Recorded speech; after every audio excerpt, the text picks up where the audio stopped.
Welcome to Grave Hush. This is a channel where we share horror bedtime stories to help you relax, fall asleep, and enjoy the calm of the night. If you enjoy our stories, don't forget to like the video, subscribe to the channel, and turn on the bell icon so you never miss a new upload. We'd also love to hear from you in the comments. Tell us where you're listening from and what time it is right now as you're tuning in. Sit back, get comfortable, and let the story begin. I got this story in my Instagram DMs from someone who claims to work with the National Park Service. And what they told me about a search and rescue operation in the Appalachian Mountains will make you question what really happens to people who go missing in the wilderness. This happened to Sergeant Maya Blackwood, a 34-year-old search and rescue coordinator who had been finding lost hikers in the Blue Ridge Mountains for 12 years. Maya thought she'd seen every possible outcome for missing persons cases until October 2023, when she received a call that would change everything she believed about wilderness disappearances. The call came from a park ranger reporting that 3 hikers had been spotted near Grandfather Mountain, walking calmly along a trail used by day hikers. This wouldn't normally warrant a search and rescue response, except these 3 people matched the descriptions of hikers who had vanished exactly 10 years earlier. In October 2013, the Kellerman family, David, age 45, his wife Susan, age 42, and their son Jason, age 16, had disappeared during a weekend camping trip. Extensive search efforts involving hundreds of volunteers, helicopters, and tracking dogs had found no trace of them. After 6 months, the Kellermans had been declared legally dead, and their case had become one of the region's most famous unsolved missing persons mysteries. Maya assembled a team and hiked to the coordinates where the 3 people had been sighted. What she found defied every protocol in her search and rescue manual. The Kellerman family was walking slowly along the trail, wearing the exact same clothes they had disappeared in 10 years earlier. The clothing looked fresh, clean, and showed no signs of wear despite a decade in the wilderness. But something was fundamentally wrong with their behavior. David, Susan, and Jason walked in perfect single file, maintaining exactly 3 feet of distance between each other. They moved with mechanical precision, never varying their pace or looking around at their surroundings. When Maya approached them, none of the family members acknowledged her presence or responded to her calls. They continued walking as if she didn't exist. Maya followed the family for 20 minutes, trying to get their attention by calling their names, waving her arms, and even stepping directly in front of them. The Kellermans would simply walk around her and continue their march without any sign of recognition. Maya radioed for backup and medical assistance, assuming the family was suffering from severe dehydration, malnutrition, or psychological trauma that was affecting their ability to interact normally. When paramedic units arrived, the Kellerman family finally stopped walking, but instead of seeking help or showing relief, they stood motionless in a triangle formation, staring straight ahead with blank expressions. Dr. Rebecca Chen, the emergency physician, attempted to examine the family members and immediately noticed something that made her step back in alarm. None of the Kellermans had pulse points that could be detected. No heartbeat, no breath sounds, no response to physical stimuli. They appeared to be standing upright and conscious, but showed no vital signs of life. Dr. Chen tried to communicate with them using basic medical assessment techniques, but the family remained completely unresponsive to verbal commands, light stimuli, or pain responses. Maya called for additional resources and contacted FBI missing persons specialists to handle what had become an unprecedented recovery situation. Agent Michael Torres arrived within hours to coordinate the investigation. Agent Torres had worked missing persons cases for 15 years, but he'd never encountered people who had been missing for a decade and showed no signs of aging, injury, or environmental exposure. The Kellerman family looked exactly as they had in 2013. Same physical appearance, same clothing, same apparent health status. But they behaved like programmed automatons rather than human beings. Agent Torres attempted standard missing persons interview protocols, but the family would only respond to very specific verbal commands given in a particular tone and cadence. When Agent Torres said, "Kellerman family report status," All three family members spoke simultaneously in monotone voices. Mission continuing. Perimeter secure. No unauthorized contact detected. This was the only coherent response anyone could get from them, and it was repeated identically every time the specific command phrase was used. Dr. Chen arranged for the family to be transported to a medical facility for comprehensive evaluation. During the helicopter transport, she made a discovery that explained their strange condition. Using advanced medical scanning equipment, Dr. Chen found that the Kellerman family had undergone extensive neurological modifications. Their brain scans showed surgical alterations to areas controlling memory, personality, and autonomous behavior. Someone had performed experimental neurosurgery on the missing family, essentially erasing their original personalities and replacing them with programmed behavioral responses. Agent Torres launched a federal investigation and discovered that the area where the Kellermans had disappeared was adjacent to a classified military research facility that had been conducting experiments on enhanced interrogation resistance and behavioral modification protocols. The investigation revealed that the Kellerman family had accidentally stumbled upon the classified facility during their 2013 camping trip and had been captured by security personnel, who couldn't allow civilian witnesses to report the installation's existence. Instead of killing the family, the facility's researchers had used them as test subjects for experimental mind control procedures designed to create programmable assets who could function in society while being controlled remotely. For 10 years, the Kellermans had been living in the facility as human test subjects, undergoing repeated surgeries and psychological conditioning that had completely erased their original identities and memories. The military researchers had recently released them as a field test to see if their programming would hold up in real-world environments.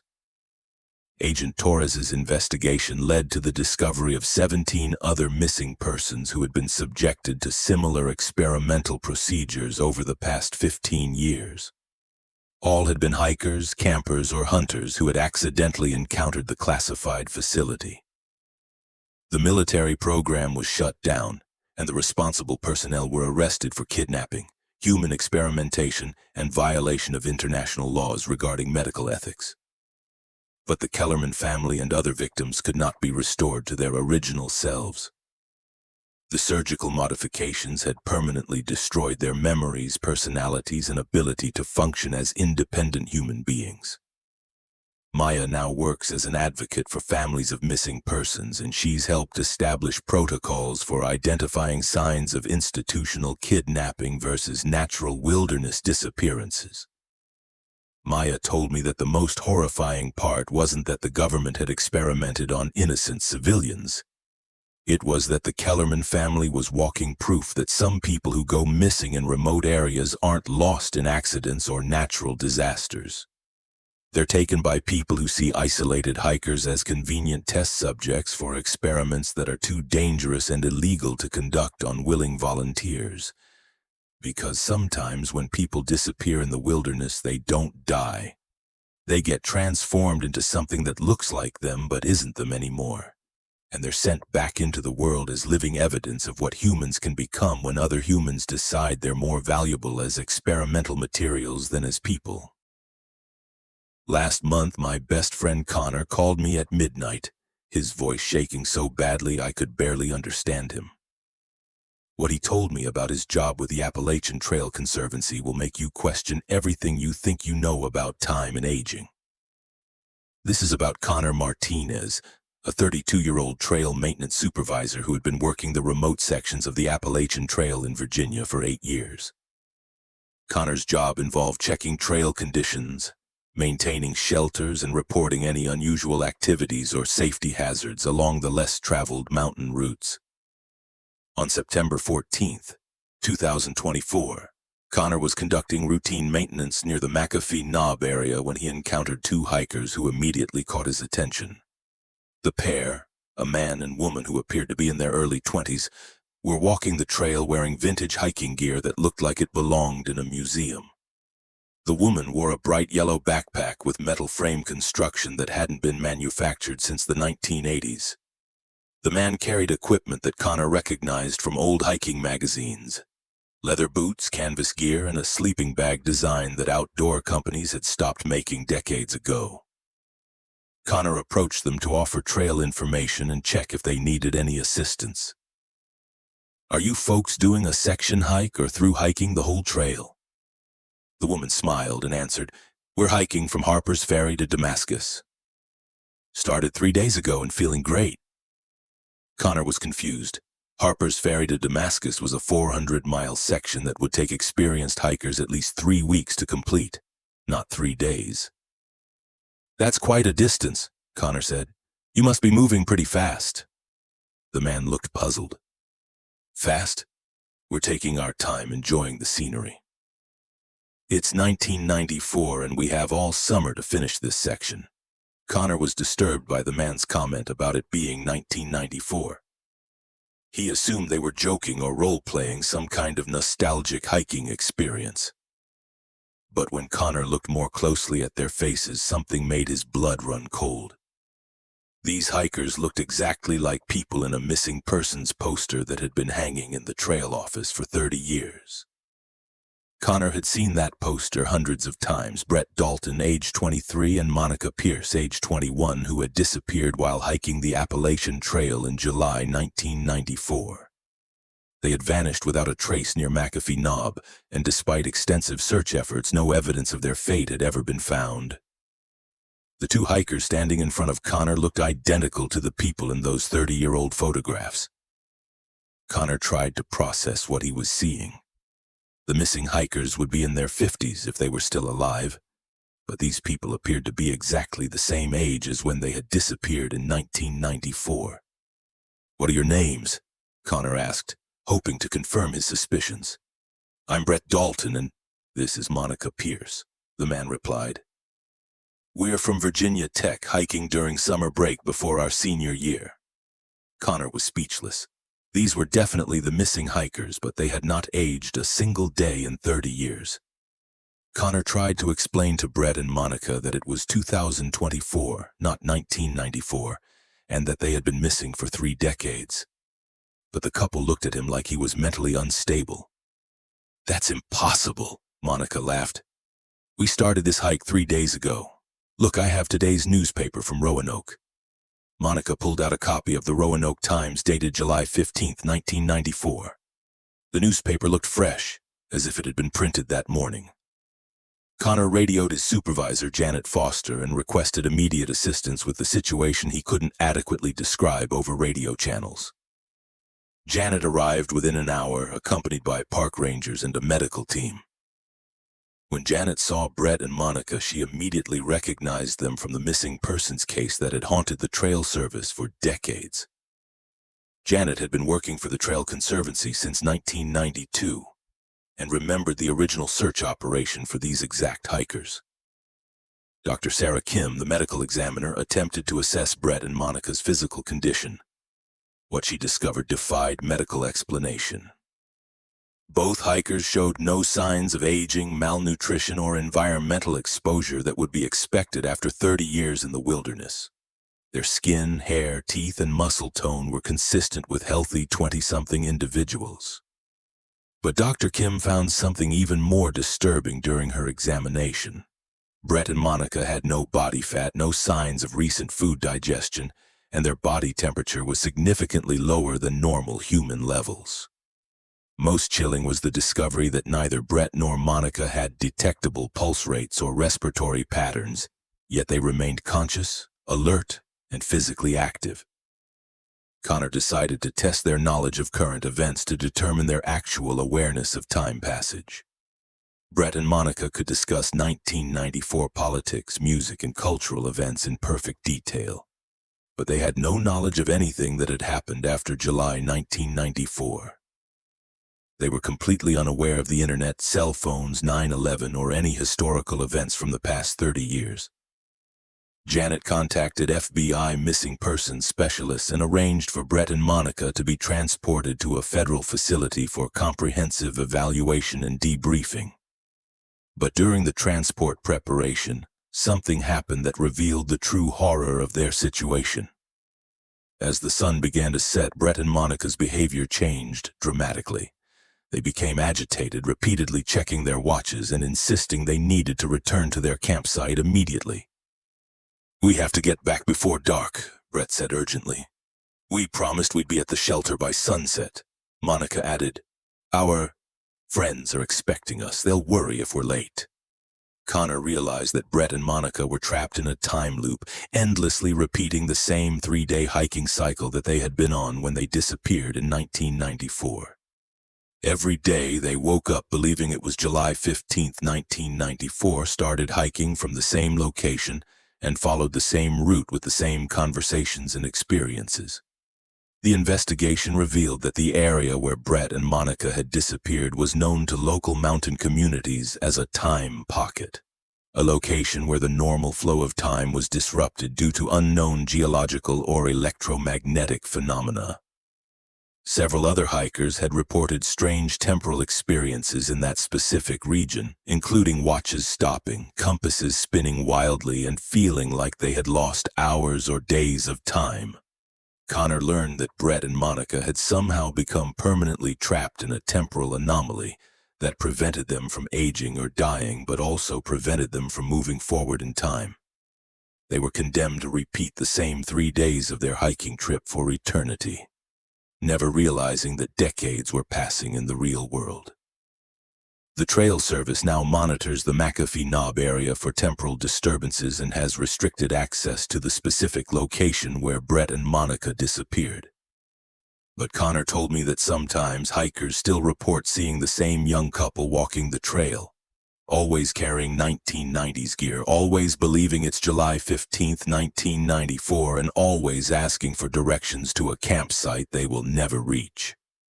Because some places in the mountains don't follow the same rules as the rest of the world, and some people who go missing aren't lost in space. They're lost in time, trapped forever in moments that refuse to end. This happened to Bryce Camden, a 31-year-old emergency room nurse from Charlotte who took a solo hiking trip through the Blue Ridge Mountains of North Carolina, hoping to clear his head after a brutal year of pandemic shifts. Bryce had planned a 5-day trek along the less-traveled trails near Mount Mitchell, carrying enough supplies to camp in designated areas and avoid crowded tourist routes. As an experienced hiker and medical professional, he felt confident navigating the remote Appalachian wilderness alone. On his second day while hiking the backcountry trail near Rough Ridge, Bryce encountered another hiker who appeared to be in serious medical distress. The man, who looked to be in his 60s, was sitting on a fallen log, sweating profusely and clutching his chest. "Sir, are you having chest pain?" Bryce asked, immediately switching into his medical training mode. The man, who introduced himself as Dr. Eugene Holloway, explained that he was experiencing severe chest discomfort and shortness of breath. "I'm a retired physician, and I think I might be having a cardiac event." Bryce assessed Dr. Holloway's symptoms and determined he needed immediate medical attention. The nearest hospital was over 40 miles away through winding mountain roads, but Dr. Holloway mentioned that there was a small medical clinic about 3 miles up the trail. "The Ridgeline Medical Center," Dr. Holloway explained. "It's a private clinic that serves the remote mountain communities. They have emergency capabilities and can stabilize me until we can arrange helicopter transport." Bryce helped Dr. Holloway walk to the clinic, which was located in a surprisingly modern building tucked into a valley between 2 ridges. The facility looked professional and well-equipped, with a helicopter landing pad and ambulance bay. Dr. Patricia Vance, the clinic director, greeted them and immediately took Dr. Holloway into an examination room. She thanked Bryce for his assistance and suggested he rest in the waiting room while they evaluated the patient. "We have excellent cardiac care capabilities here," Dr. Vance assured Bryce. "Dr. Holloway is in good hands." Bryce waited for over 2 hours, but no one updated him on Dr. Holloway's condition. The clinic seemed unusually busy for such a remote location. Bryce observed multiple staff members moving urgently through hallways, and he could hear what sounded like surgical equipment operating in the back areas. When Bryce asked about Dr. Holloway's status, Dr. Vance seemed evasive. "He's stable, but we're conducting some additional tests." "Why don't you stay overnight?" We have guest accommodations for family members and good Samaritans like yourself." Bryce felt uncomfortable but agreed to stay, concerned about leaving Dr. Holloway without knowing his condition. That night, Bryce was given a room in the clinic's residential wing. Around 2 a.m., he was woken by sounds that made his medical training alarm bells ring. The distinctive noises of surgical procedures happening in multiple operating rooms simultaneously. Bryce crept into the hallway and discovered that the clinic was conducting what appeared to be major surgeries throughout the night. Through partially open doors, he could see at least 4 operating rooms in use, with teams performing complex procedures. This seemed unusual for a small mountain clinic that supposedly served rural communities. Bryce tried to find Dr. Holloway's room to check on his condition, but the patient rooms he accessed were either empty or contained people who appeared to be sedated and connected to monitoring equipment in ways that didn't match typical cardiac care protocols. One patient, a young woman who appeared to be in her 20s, was unconscious with fresh surgical scars across her abdomen and bandages covering what looked like multiple incision sites. Bryce's medical experience told him these weren't cardiac patients. These were surgical patients who had undergone major organ removal procedures. Bryce tried to leave the clinic, but discovered that the main exits were locked from the inside, and security cameras were monitoring all hallways. Dr. Vance found Bryce attempting to leave and explained that the facility was under lockdown protocols due to a medical emergency that required all visitors to remain on premises until morning. Bryce realized he was being held against his will in a facility that was conducting unauthorized surgical procedures on what appeared to be unwilling patients. Using his medical access card from Charlotte General Hospital, Bryce gained entry to the clinic's computer system and discovered files that made his blood run cold. The Ridgeline Medical Center was operating an illegal organ harvesting operation, targeting hikers and campers who went missing in the remote Appalachian wilderness. The clinic would stage medical emergencies to lure Good Samaritans and potential victims to their facility, then sedate and harvest organs for black market transplant sales. Dr. Holloway hadn't been a cardiac patient. He was a recruiter who helped identify suitable victims by posing as a hiker in distress. Bryce found records showing that over 60 people had been processed through the clinic over the past 3 years, with their organs sold to buyers throughout the Southeast who paid premium prices for fresh transplant materials with no questions asked. The clinic's location in the remote mountains made it perfect for their operation. Missing hikers were assumed to have gotten lost or injured in the wilderness, and their bodies were never found because their remains were disposed of in the deep mountain caves after organ removal. Bryce managed to escape the clinic by triggering the fire alarm system and fleeing during the evacuation confusion. He hiked through the night to reach a ranger station and contact federal authorities. The FBI raided Ridgeline Medical Center and arrested 12 people involved in the organ trafficking operation. They found evidence of the illegal surgeries and recovered organs that were being prepared for transport to buyers in Atlanta, Nashville, and Charlotte. Dr. Eugene Holloway was revealed to be a former surgeon who had lost his license for malpractice and had been recruiting victims for the harvesting operation by posing as hikers in medical distress. Bryce's testimony helped convict the entire network, but the investigation revealed that similar operations might be running in other remote mountain areas throughout Appalachia, where missing hikers could disappear without extensive search efforts. Bryce now works as a consultant for the National Park Service, helping to identify suspicious medical facilities in remote areas and training rangers to recognize signs of human trafficking operations disguised as legitimate medical clinics. Because in the isolated Appalachian wilderness, some people prey on the kindness of others, turning Good Samaritan instincts into traps that cost victims everything they can't afford to lose. This happened to Riley Nash, a 27-year-old investigative photographer who specialized in documenting abandoned military installations across the United States. Riley had spent 3 years photographing decommissioned bases, missile sites, and forgotten government facilities for a book about Cold War infrastructure. In September 2023, Riley received an anonymous tip about a classified facility hidden deep in the West Virginia mountains near the Virginia border. The message included GPS coordinates and a warning: "Bring radiation detector." They left something behind. Riley drove into the remote Appalachian wilderness using backwoods logging roads that hadn't appeared on any map since the 1970s. After hiking 2 miles through dense forest, she discovered what appeared to be an abandoned military research complex built into the side of a mountain. The facility consisted of several concrete buildings connected by underground tunnels, with rusted chain-link fences and warning signs so faded they were barely readable. The place looked like it had been abandoned for decades. Riley's radiation detector immediately started clicking when she approached the perimeter. Not dangerous levels, but enough to indicate that radioactive materials had been used at this location. Riley found an unsealed entrance and entered what appeared to be a medical research facility. The hallways were lined with examination rooms, surgical suites, and laboratories filled with equipment from the 1960s and 1970s. In one laboratory, Riley discovered hundreds of medical files scattered across the floor. The documents were stamped Project Mindbridge Classified and contained detailed records of human experimentation conducted between 1968 and 1981. The files described psychological and pharmaceutical testing on military volunteers who had been subjected to experimental drugs designed to enhance combat performance, pain tolerance, and psychological resilience. According to the documents, the experiments had involved LSD, amphetamines, and unknown chemical compounds that were meant to create enhanced soldiers capable of operating under extreme stress conditions.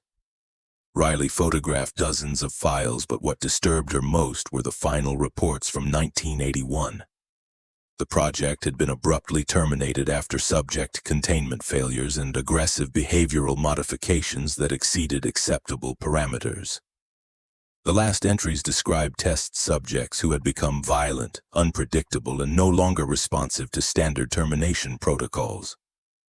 Riley continued exploring the facility and found a sealed section marked Containment Ward, Authorized Personnel Only. The heavy steel door had been welded shut from the outside, but decades of rust had created gaps large enough for Riley to squeeze through. Inside the containment ward, Riley discovered something that made her blood freeze.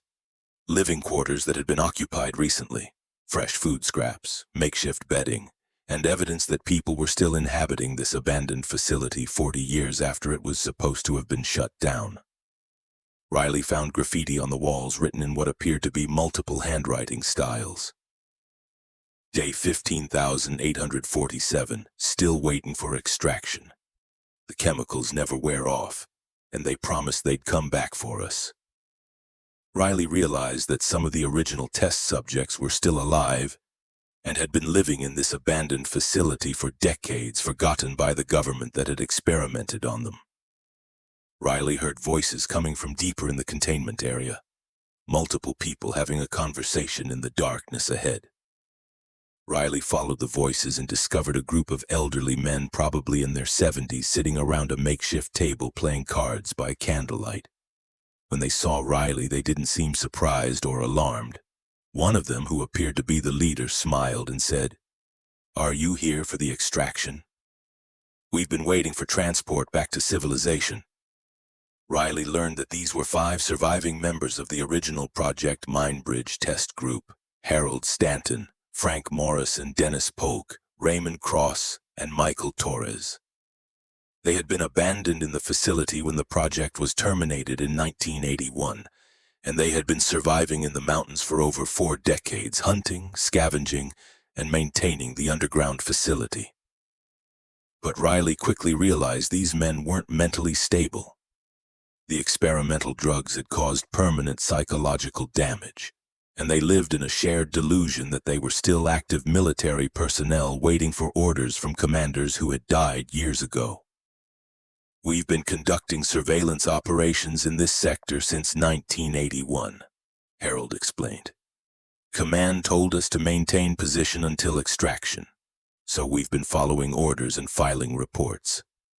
The men showed Riley thousands of handwritten intelligence reports they had been creating for 40 years, detailed observations of wildlife, weather patterns, and imaginary enemy activities in the surrounding wilderness. Riley tried to explain that the Cold War had ended, that the Soviet Union no longer existed, and that they had been forgotten by a government that assumed they had died decades ago. But the men couldn't process this information. The experimental drugs had locked their minds in 1981, and they were psychologically unable to accept that their mission was over. Riley discovered something even more disturbing in their living area. The men had been supplementing their survival by capturing hikers and hunters who wandered too close to their facility.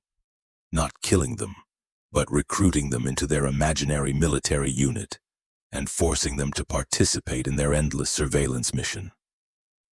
Riley found evidence that at least 12 people had been held captive over the years, with some eventually dying from the harsh living conditions and others managing to escape but being dismissed as delusional when they reported their experiences to authorities. Riley convinced the men that she was a liaison officer sent to evaluate their operation, which allowed her to document their situation and gain their trust. Riley managed to contact federal authorities and report the discovery of the abandoned test subjects. FBI agents and military personnel arrived within days to assess the situation. The 5 survivors were taken into federal custody and transferred to a specialized medical facility for evaluation and treatment. After 42 years of abandonment, they were finally receiving the psychiatric care and medical attention they should have gotten when Project Mindbridge was terminated.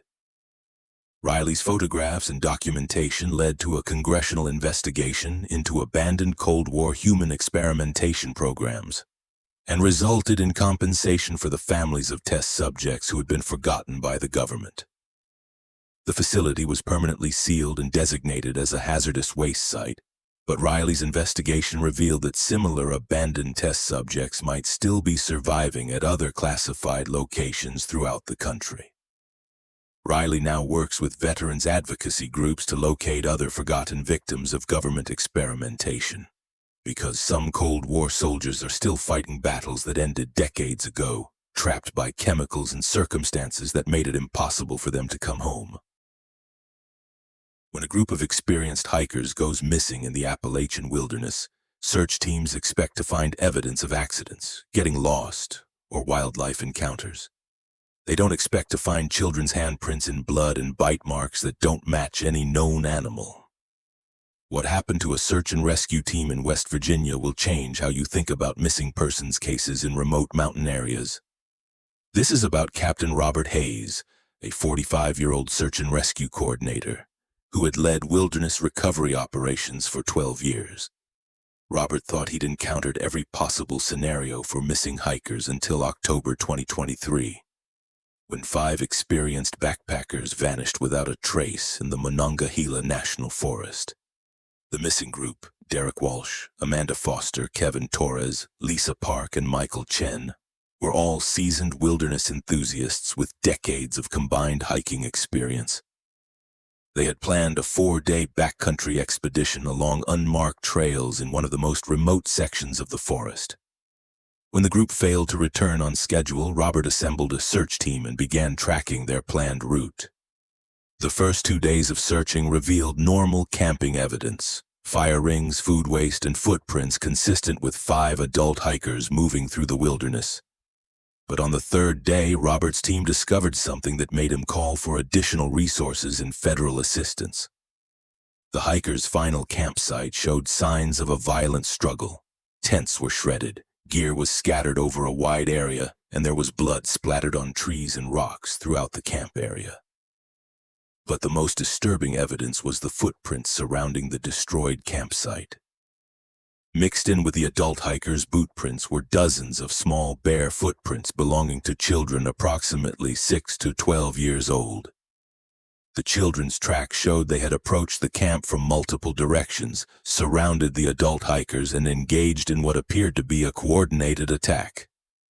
Robert found drag marks leading away from the campsite into dense forest, suggesting the adult hikers had been pulled or carried from the location by their attackers. Robert's team followed the trail for 6 miles through increasingly difficult terrain before discovering something that defied explanation.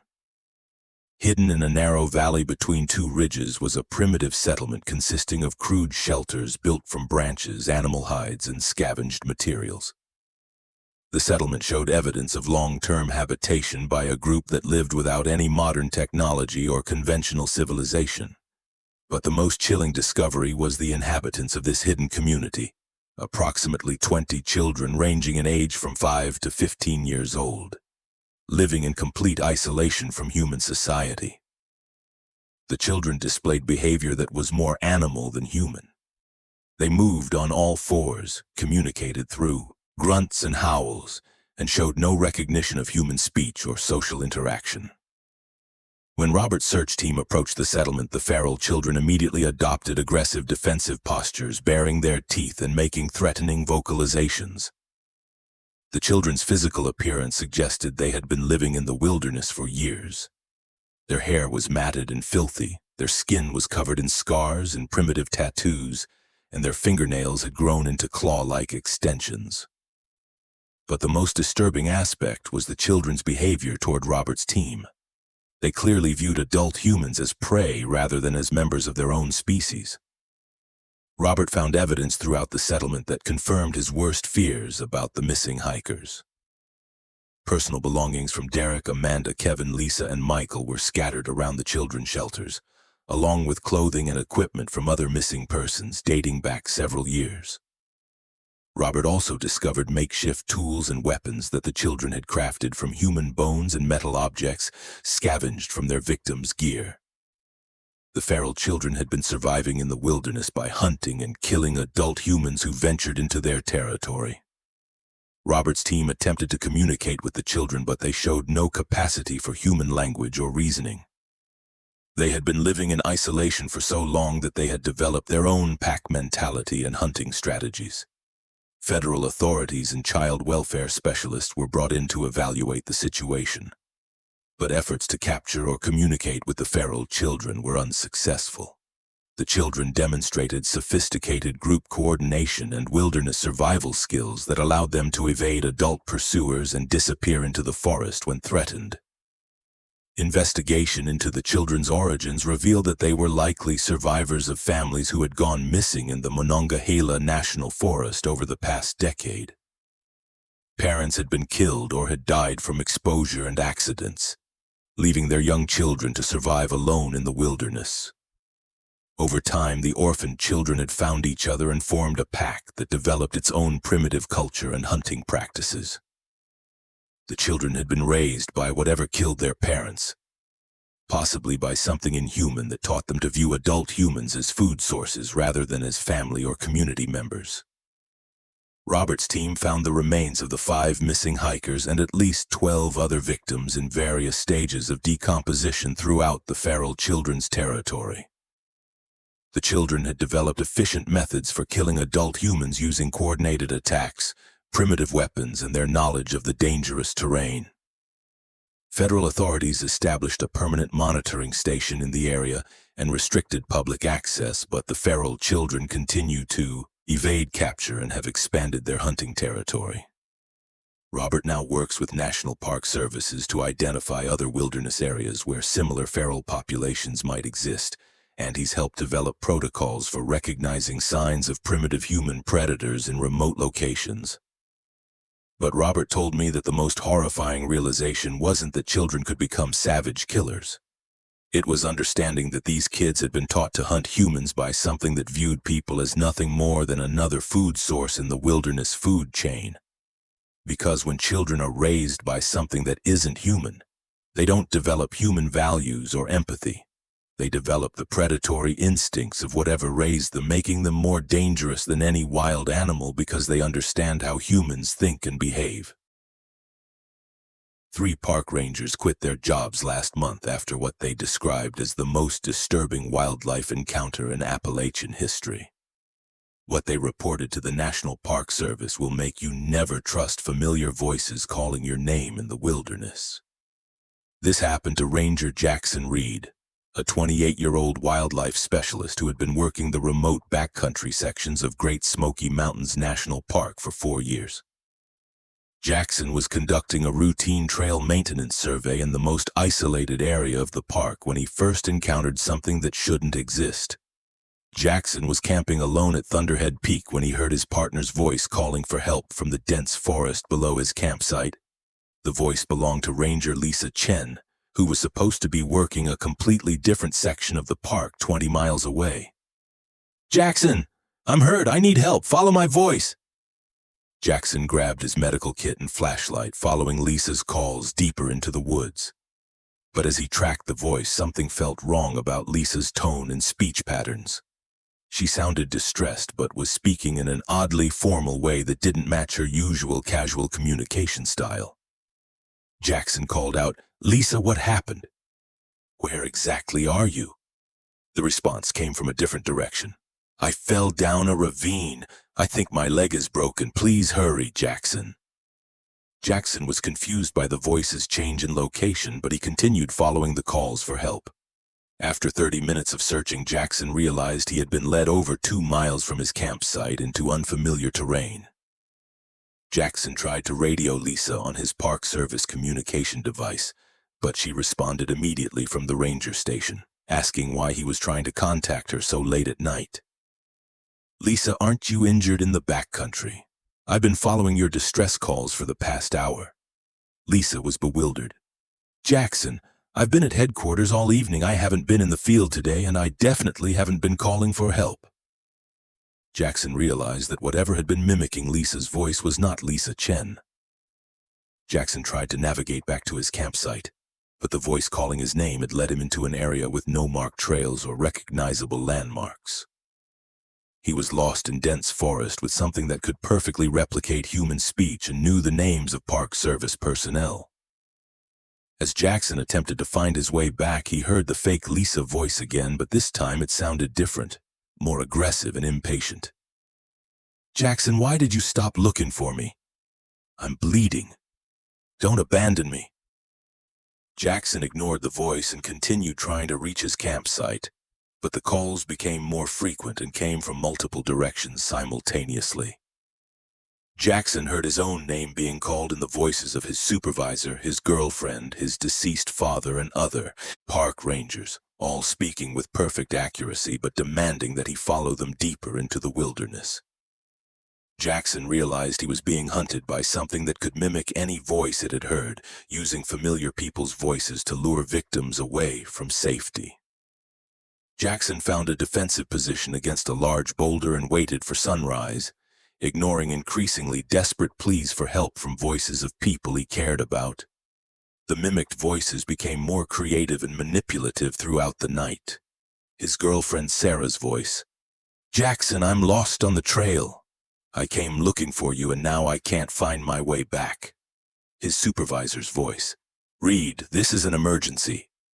We have multiple missing hikers and need you to respond immediately." His father's voice, "Son, I'm hurt and scared. Please don't let me die alone out here." But Jackson noticed that while the voices were perfect replications, they all made the same subtle error. They spoke without the natural breath patterns, pauses, and speech rhythms that accompany normal human conversation. At dawn, Jackson carefully navigated back toward his campsite and discovered something that explained the night's terror. The area where Jackson had been led was littered with personal belongings from hikers and campers, backpacks, hiking boots, camping equipment, and identification cards dating back over 15 years. Jackson had stumbled into a feeding ground where something had been luring victims for decades, using their own voices or the voices of people they trusted. Jackson reported his discovery to park authorities, and a search team found the remains of 17 missing persons in various stages of decomposition scattered throughout the area. The victims showed evidence of being pursued through the forest before their deaths, suggesting they had been chased by something that used voice mimicry to exhaust and disorient them before attacking. But the most disturbing discovery was a series of audio recordings found on various electronic devices among the victims' belongings. The recordings captured the voices of missing hikers calling for help, But analysis showed the vocal patterns were identical to Jackson's experience-perfect voice replication, but without natural human breathing and speech rhythms. Wildlife experts theorized that the entity was an unknown species of predator that had evolved the ability to mimic human vocalizations as a hunting strategy, similar to how some birds and mammals use mimicry for survival. The area was closed to public access, but 3 more park rangers reported similar voice mimicry encounters in adjacent sections of the park over the following months. Jackson transferred to a different national park, but he told investigators that the most terrifying aspect wasn't hearing familiar voices calling from the darkness. It was realizing that something had been studying human communication patterns for years, learning how to exploit people's instinct to help others in distress. Jackson now trains other park rangers to recognize signs of vocal mimicry, and emphasizes that any calls for help in remote wilderness areas should be verified through radio communication before responding. But Jackson warned me that the entity is still active and may have learned from its encounter with him. Recent missing person reports from Appalachian wilderness areas show a disturbing pattern of victims who were last heard responding to distress calls from people they knew. People who were later confirmed to be nowhere near the location where the calls originated. Because some predators don't just hunt with claws and teeth. They hunt with the voices of people you love, turning your compassion into the weapon they use to destroy you.